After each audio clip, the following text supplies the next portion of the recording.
Hi aspirants, welcome to do or die channel. ప్రతిరోజు competitive exams దృష్ట్యా మనం current affairs cover చేస్తూనే ఉన్నాము. త్వరలోనే మనం యాప్ లో కూడా లాంచ్ చేయబోతున్నాం కరెంట్ అఫైర్స్ కోర్స్ అనేది. సో మనం కరెంట్ అఫైర్స్ ఎలా కవర్ చేస్తున్నాం అనడానికి ప్రతిరోజు మీరు చూస్తూనే ఉన్నారు.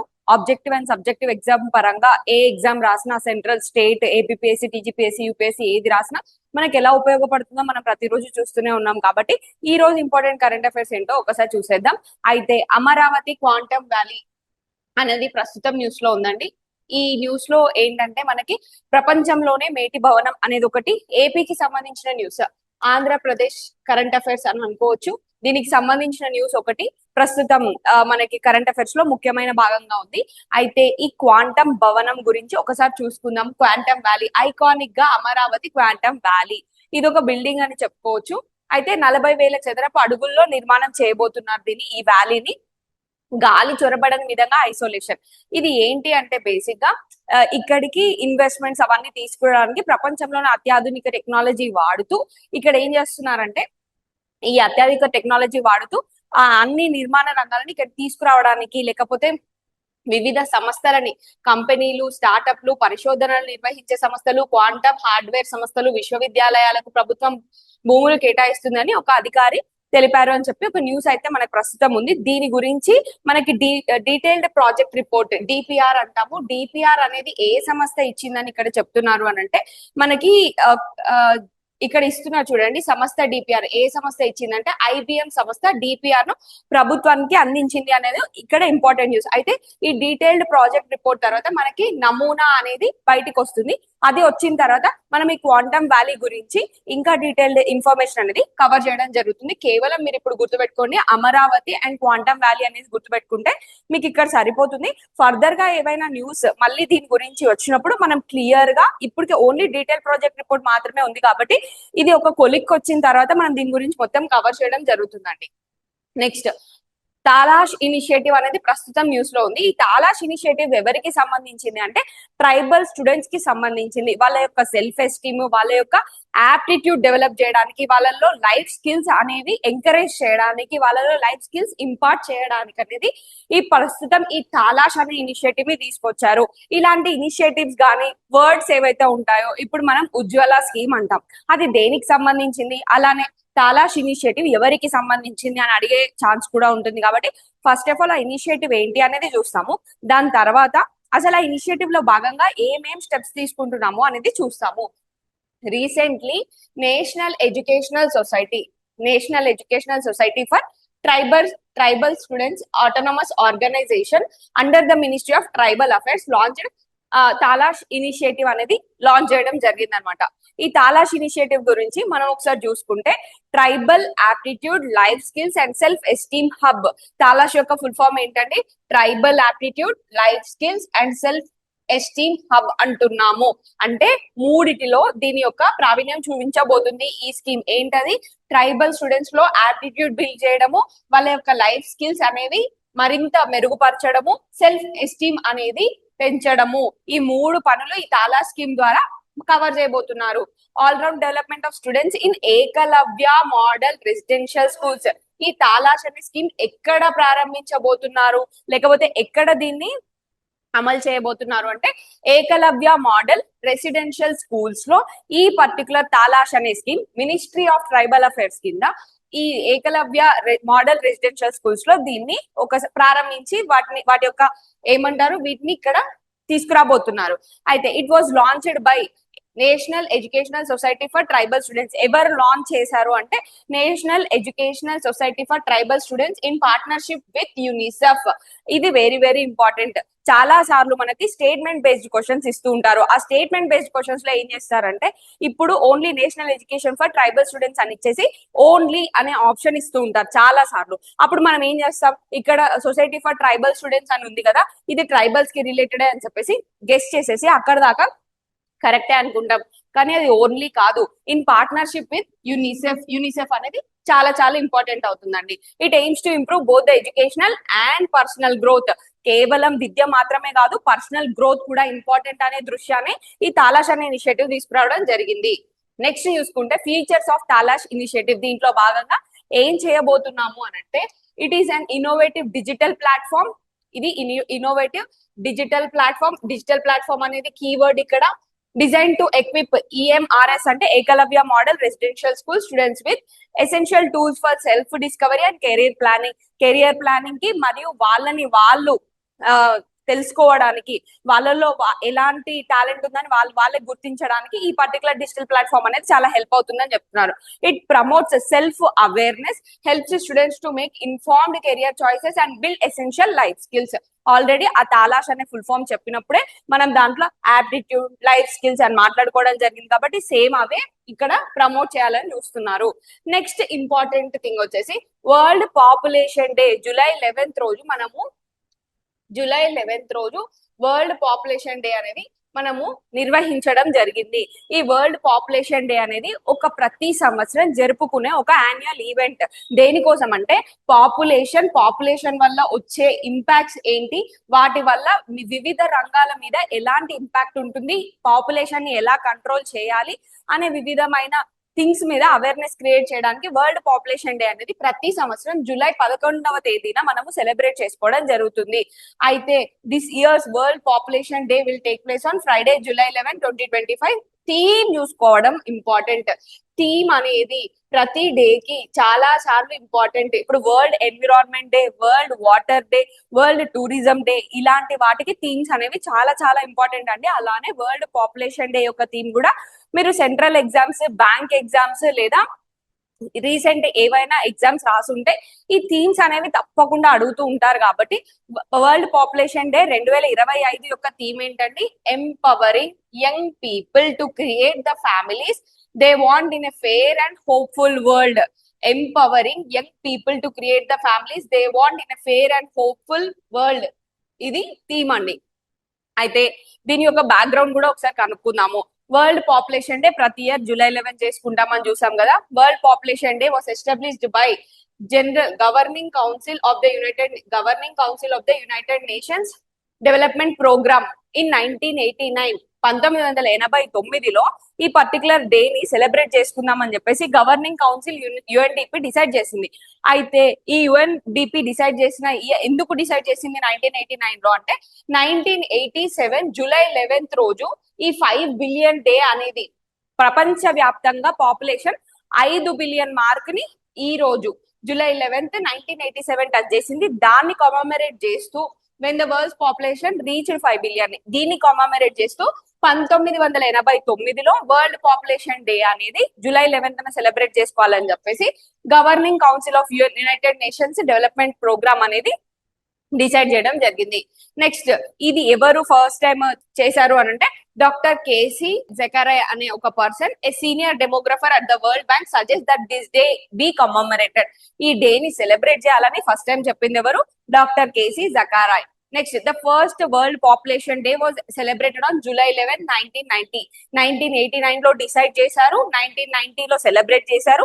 ఏ ఇయర్ కి సంబంధించి డెసిషన్ వచ్చింది? 1987 కి సంబంధించి ఓవర్ 90 కంట్రీస్, 90 కంట్రీల పైగా ఇది సెలబ్రేట్ చేయడం జరుగుతుంది. కొన్ని key features of world population అనేది మనం ఇక్కడ మెన్షన్ చేయడం జరిగింది.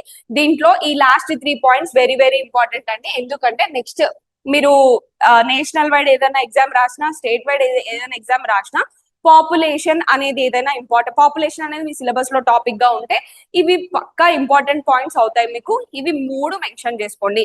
అలానే ఫస్ట్ ఆ 3 పాయింట్స్ ఏంటో చూసేద్దాం. World population has increased by over 3 times since the middle of 20th century. According to the UN, there were 8.2 billion people on the planet as of July 2025. July 2025కి ఎంత మంది ప్రపంచ వ్యాప్తంగా పాపులేషన్ ఉన్నామని చెప్తున్నాము? 8.2 billion people ఉన్నామని చెప్తున్నాము. Population is predicted అంటే predictions ప్రకారము 10.4 బిలియన్ కి మన పాపులేషన్, గ్లోబల్ పాపులేషన్ రీచ్ అవుతుంది 2050 కల్లా 9.7 బిలియన్ కి రీచ్ అవుతుంది అని అంచనాలు వేస్తున్నాము. అదే ఇదంతా ప్రపంచ పాపులేషన్ గురించి. అయితే ఇప్పుడు మనం కింద ఇండియన్ పాపులేషన్ గురించి చూద్దాం. India leads globally with 1.46 billion people, 1.46 billion, followed by China 1.41 billion. చైనాది 1.41 బిలియన్ ఉంటే ఇండియా పాపులేషన్ ఎంత అండి 1.46 billion. Next India's total fertility rate has fallen below the replacement level. Replacement level అంటే మీకు డెమోగ్రఫీలో వస్తుందండి. ఒక మనిషి చచ్చిపోతుంటే ఆ ప్లేస్ అంటే పాపులేషన్ సస్టైన్డ్ గా గ్రో అవ్వడానికి రిప్లేస్మెంట్ లెవెల్ అనేది ఒకటి ఉంటుంది అని గుర్తుపెట్టుకోండి. నెక్స్ట్ ఇంపార్టెంట్ పాయింట్ చూస్తే India's population is expected to grow to approximately 1.7 billion before beginning to decline around 40 years. 40 సంవత్సరాల తర్వాత ఏం ప్రెడిక్ట్ చేస్తున్నారు అంటే 1.7 బిలియన్ రీచ్ అయ్యి అక్కడ నుంచి తగ్గడం స్టార్ట్ అవుతుంది. అది ఎప్పుడు జరుగుతుంది అంటే 40 సంవత్సరాల తర్వాత, అంటే అప్పటి వరకు గ్రో అవుతూనే ఉంటుంది దో మనం రిప్లేస్మెంట్ లెవెల్ కంటే బిలో ఉన్నప్పటికీ. As stated in UN population fund report 2025 of state of world population report అనేది ఒకటి రిలీజ్ చేశారు. దాంట్లో ఇది చెప్పారనమాట, రిప్లేస్మెంట్ లెవెల్ కంటే తక్కువ ఉన్నప్పటికీ ఇంకో 40 సంవత్సరాల తర్వాత ఇండియా పాపులేషన్ అనేది తగ్గడం స్టార్ట్ అవుతుంది అని చెప్పేసి. నెక్స్ట్ ఇంపార్టెంట్ థింగ్ ఏంటి అంటే మనకి medium altitude long endurance mail drones అనేవి ప్రస్తుతం న్యూస్ లో ఉన్నాయి.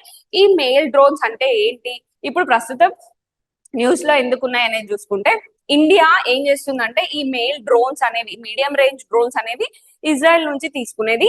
ప్రస్తుతం ఇండియా ఏం ప్లాన్ చేస్తుందంటే ఆత్మ నిర్భర్ భారత్ మేక్ ఇన్ ఇండియాలో భాగంగా ఈ డ్రోన్స్ అనేవి డొమెస్టిక్ గా మన కంపెనీసే ప్రొడ్యూస్ చేయాలి అని కోరుకుంటుంది.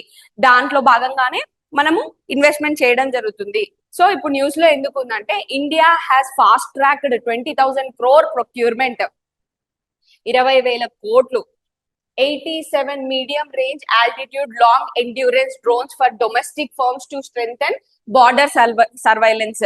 ప్రస్తుతం ఉన్న ఇంటర్నేషనల్ సిచ్యువేషన్స్ దృష్ట్యా అండ్ మనకి మన నైబరింగ్ కంట్రీస్ తో ఉన్న సిచ్యువేషన్స్ దృష్ట్యా ఏం చేస్తున్నాము అని అంటే 20,000 కోట్లని త్వరితగతిన మనకి ప్రొక్యూర్మెంట్ చేసి 87 medium altitude drones endurance mail drones కోసం అని చెప్పి డొమెస్టిక్ ఫర్మ్స్ వీటిని ప్రొడ్యూస్ చేయాలని చెప్పేసి మనీని త్వరితగతిన కలపడం జరుగుతుంది. About medium altitude long endurance drones గురించి, మెయిల్ డ్రోన్స్ గురించి మనం చూసుకున్నట్లయితే ఆర్ అన్మాన్డ్ ఏరియల్ వెహికల్స్, అంటే మనిషితో పని లేదు, అన్మాన్డ్ అంటున్నాము.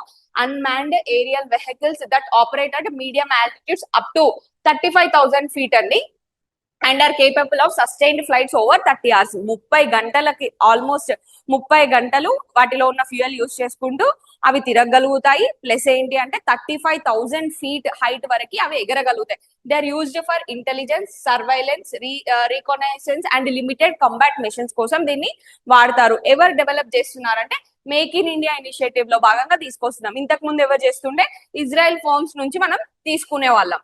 అయితే మెయిల్ డ్రోన్స్ గురించి ఇంపార్టెంట్ ఫీచర్స్, ఎండ్యూరెన్స్ 30 hours అని ఆల్రెడీ మాట్లాడుకున్నాం. నెక్స్ట్ మనకి ఆల్టిట్యూడ్ వచ్చేసి 35,000 feet అండ్ మోర్ అని మాట్లాడుకున్నాం. పేలోడ్ చూసుకుంటే equipped with EOIR cameras, radar and combat modules, real time ISR enables persistent monitoring across terrains, indigenous content, over 60% locally manufactured, reducing import dependency. Next, remote OPS controlled via ground stations with secure communication links.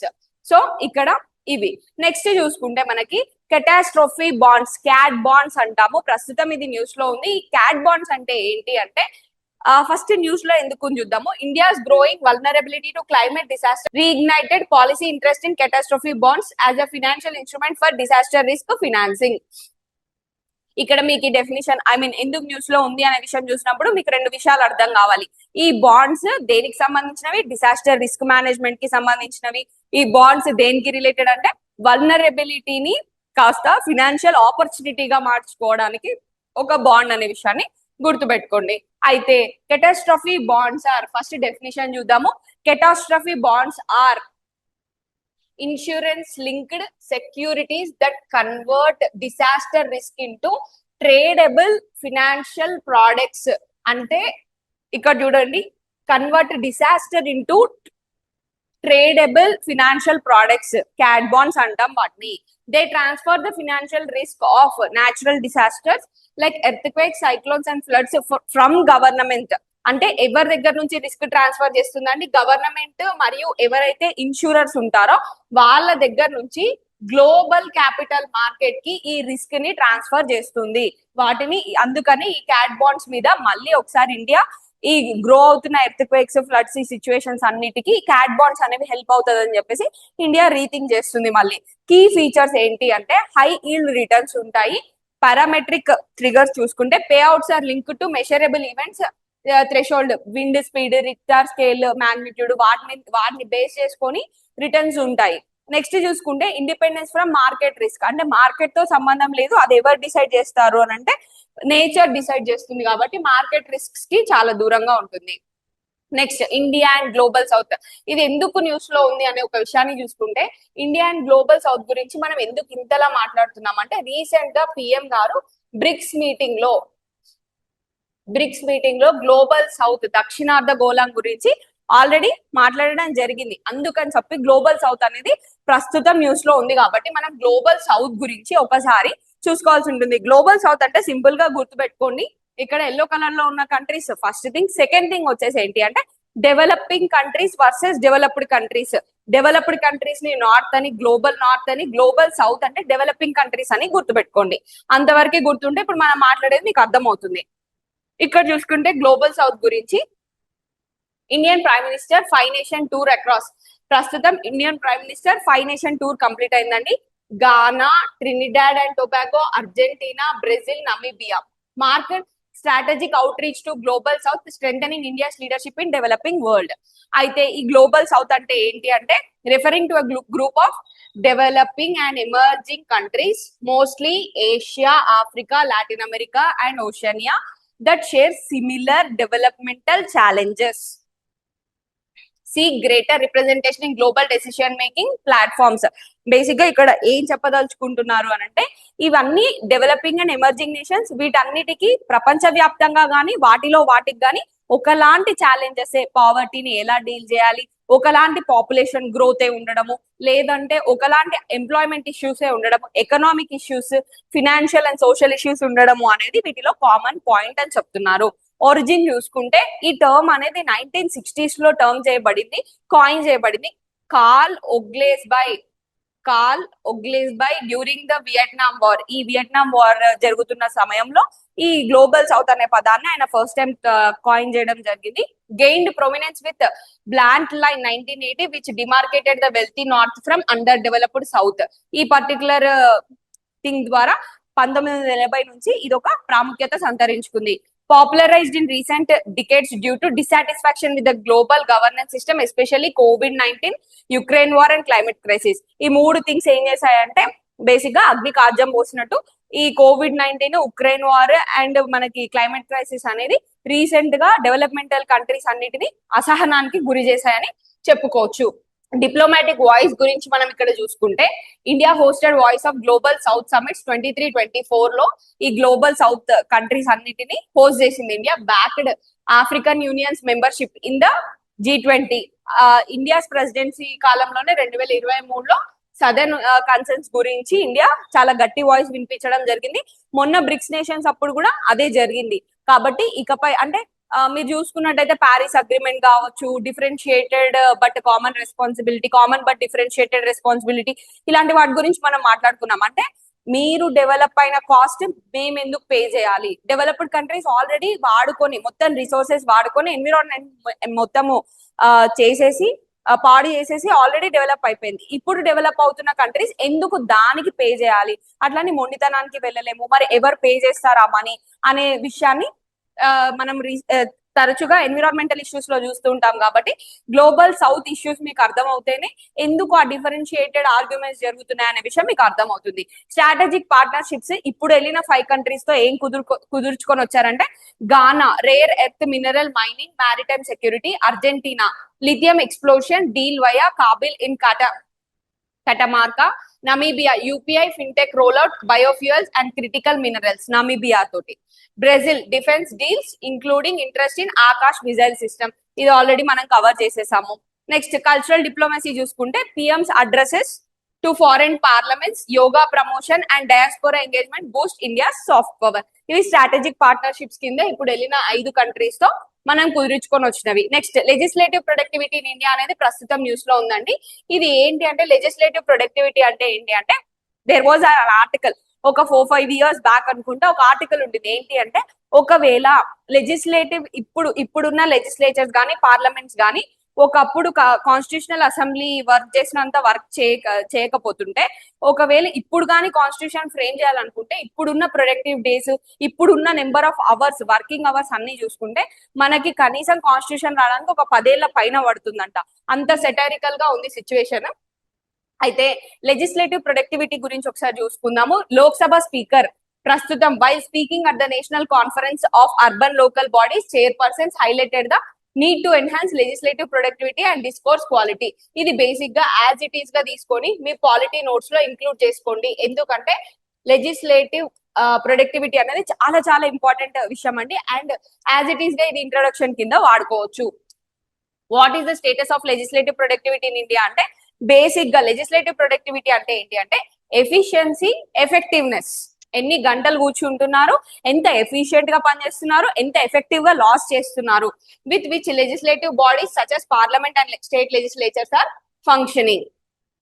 ఇక్కడ మనకి data ఇవ్వడం జరిగింది. ఈ graph ని మీరు ఒకవేళ తీసుకుంటే screen shot pick చేసుకోండి. స్టేటస్ చూసుకున్నట్లయితే number of sitting days, parliament sitting days have declined from around 135 days a year in the first Lok Sabha. First Lok సభలో నెంబర్ ఆఫ్ అవర్స్ చూసుకుంటే 135 days, ఒక సంవత్సరంలో 135 రోజులు ఒక సంవత్సరానికి మనకి నెంబర్ ఆఫ్ డేస్ ఉంటే, వర్కింగ్ డేస్ ఉంటే, ఇప్పుడు ప్రస్తుతం చూసుకుంటే just around 55 days a year in 17th Lok Sabha. 17వ Lok సభలో ఈ 135 కాస్త ఎంతకి దిగజారిందంటే 55 రోజులకి సంవత్సరంలో కలుస్తున్నారు. Next strength of each sitting చూసుకుంటే 2023 బడ్జెట్ సెషన్ లో Lok Sabha, Rajya Sabha functioned for only 33% and 24% of the scheduled time respectively, making it 6th shortest budget session since 1952. So length of each sitting కూడా తగ్గిపోతూ రావడం జరుగుతుంది. Next the great horn bill అనేది ప్రస్తుతం news లో ఉంది. ఎందుకు న్యూస్ లో ఉంది అని అంటే, వివిధ కారణాలకి ఈ బర్డ్స్ అనేవి న్యూస్ లోకి వస్తూ ఉంటాయి. అయితే మనం ఏం చేయాలి అంటే అవి జాగ్రఫికల్ గా ఎక్కడ అవైలబుల్ గా ఉంటాయి, IUCN లిస్ట్ లో ఏంటి, ఇండియాలో వాటి ప్రాముఖ్యత ఏంటి అనేది చూసుకోవాలి. It is a large bird, దాని యొక్క లెంత్, వెయిట్ ఇక్కడ ఇవ్వడం జరిగింది. జాగ్రఫికల్ రేంజ్ చూసుకుంటే native parts of south and southern east ఏషియాలో ఇవి బాగా కనపడుతూ ఉంటాయి, including India, Bhutan, Nepal, China, Thailand, Laos, Cambodia, Vietnam, Malaysia and Indonesia. In India, it is found in the Western Ghats, Eastern Himalayas, Northeast and parts of Central India. అయితే it serves as an official state bird of రెండు states కి ఇండియాలో ఈ great Hornbill అనేది రెండు states కి state bird అంటే official. మనకి కేరళ అండ్ అరుణాచల్ ప్రదేశ్ కి ఇది స్టేట్ బర్డ్. హార్న్బిల్ ఫెస్టివల్ కూడా ఉంటుందండి నాగాలాండ్ లో. And is named after this, which is the most revered and admired bird of the Nagas అనే ట్రైబల్ కమ్యూనిటీకి ఈ హార్న్బిల్ అనేది చాలా ప్రీషియస్ బర్డ్ అని చెప్పొచ్చు. హ్యాబిటాట్ చూసుకుంటే inhabits tropical and subtropical evergreen moist deciduous forest. Conservation status చూసుకుంటే IUCN red list లో vulnerable CITES appendix 1, wildlife protection act 1972 Schedule 1 లోకి వస్తుంది. నెక్స్ట్ మనకి ర్యాపిడ్ న్యూస్ త్రూ పిక్స్ చూసుకుంటే మనకి యాపిల్ కొత్త సిఓగా ఎవరు ఎన్నికయ్యారంటే భారతీయుడే ఎన్నిక కావడం, ఇక్కడ మన మురాదాబాద్ నుంచి రావడము, ఉత్తరప్రదేశ్ నుంచి ఒక మంచి విషయం అండి. సబీహ్ ఖాన్ అనే పేరు గుర్తుపెట్టుకోండి. సబీహ్ ఖాన్ సిఓఓగా ఎన్నికయ్యారు. ఆయన 25 సంవత్సరాల నుంచి యాపిల్ లోనే వర్క్ చేస్తూ ఉన్నారు. నెక్స్ట్ హిడ్మా టార్గెట్ గా ఆపరేషన్ మన్సూన్. మనం ఆల్రెడీ ఆపరేషన్ కగార్ గురించి కవర్ చేయడం జరిగింది. ఆపరేషన్ కగార్ అనేది ఇప్పుడు వచ్చే మన్సూన్ సీజన్ లో కుంబింగ్ ద్వారా హిడ్మా అని ఒక బిగ్ నక్సలైట్ ని టార్గెట్ చేయడమే ఆపరేషన్ మాన్సూన్ అనే దాన్ని తీసుకొస్తున్నారు. ఇది నక్సలైట్స్ కి సంబంధించింది అని గుర్తుపెట్టుకోండి. నెక్స్ట్ విలువైన కంపెనీగా ఎన్విడియా, ప్రపంచంలోనే అత్యంత విలువైన కంపెనీగా ఎన్విడియా అనే కంపెనీ 4 లక్షల కోట్ల డాలర్లను దాటిన కంపెనీ మార్కెట్ వాల్యూ. సో అందుకు న్యూస్ లో ఉంది ఎన్విడియా అనే విషయాన్ని గుర్తుపెట్టుకోండి. సో ప్రతిరోజు మనం ఇలా కరెంట్ అఫైర్స్ చేస్తూనే ఉంటాం కాబట్టి మీకు ఏమైనా డౌట్స్ ఉంటే కమెంట్ సెషన్ లో తెలియజేయండి. అలానే మీ కో ఆస్పిరెంట్స్ కి ఈ వీడియోని షేర్ చేయండి, సో దట్ చాలా మంది ఆస్పిరెంట్స్ బెనిఫిట్ పొందొచ్చు. Thank you for watching this video. Please do subscribe to do or die channel.